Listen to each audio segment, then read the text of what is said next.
Why would they mow down all these people? You can't let everyone in. So they killed them? Dead people don't get infected. It's kind of shitty. The Last of Us really has been a story of contrast. It's some pretty dark themes, but they're juxtaposed against an aesthetic that we find very beautiful. That contrast is visual, but it's also in the environment. The world we decided was actually its own character. What happens 20 years after the fall of man when no one's taking care of anything? There's something really pretty about nature reclaiming its domain once we are gone.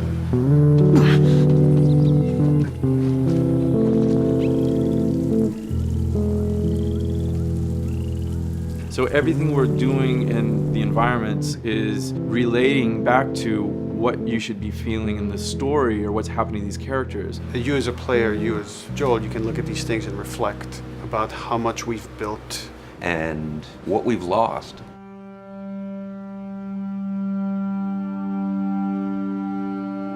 You get to see hints of civilization that used to be.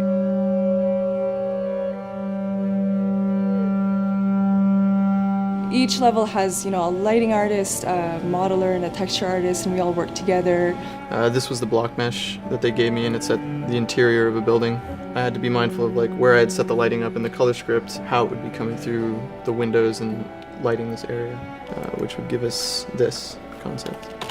I keep everything on separate layers, so say if they don't want the guys in the concept, I can take them out, or if they don't want the closet there, I can take that out really easily. Keep everything really flexible. At Naughty Dog, we really try to cultivate a culture where anybody is encouraged to criticize anybody else's works. And we find that the more we do that, the better the game gets. We don't have a lot of meetings because most of the meetings are you and two other people hanging out at somebody's desk. If you need something to get done, you just go find that person and you talk to them about it. So, dude, I was actually trying to figure out right here, there should probably be some dead foliage. It might be cool to see some of the dead stuff around the edges of the green or even spilling out into the street. Maybe what we do is, in some of these areas, we use it as a transition from the actual concrete up to the side of the building. So they're almost sitting on top of a bed of dead foliage, that really rich kind of orangey brown color. Sienna or something would be nice. Something real cheddary. That's how you know you're done. The end product often ends up being stronger because that bouncing back off somebody else gives you a result that maybe you wouldn't have even thought of in the first place. All right, here's the bridge. That's our way out of here. Mandatory evacuation. Evacuate to where? What do you think?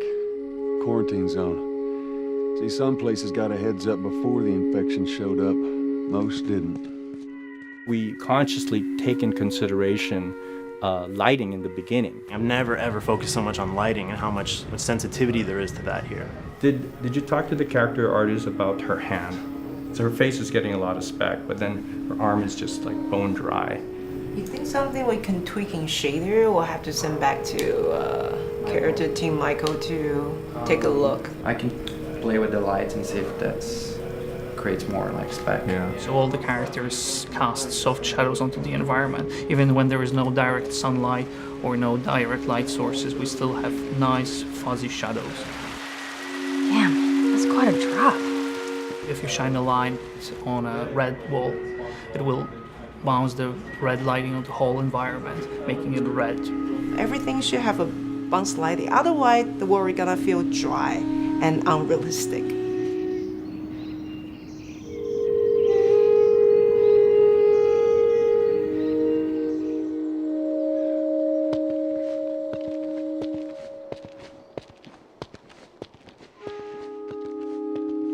Once I finish the concept, they take it at 3D artists and lighters, VisFX guys, and they'll bring it into the game engine. They got the same sign, all the foliage, lighting. That's how it kind of translates from the color script to the finished game that you play. This way.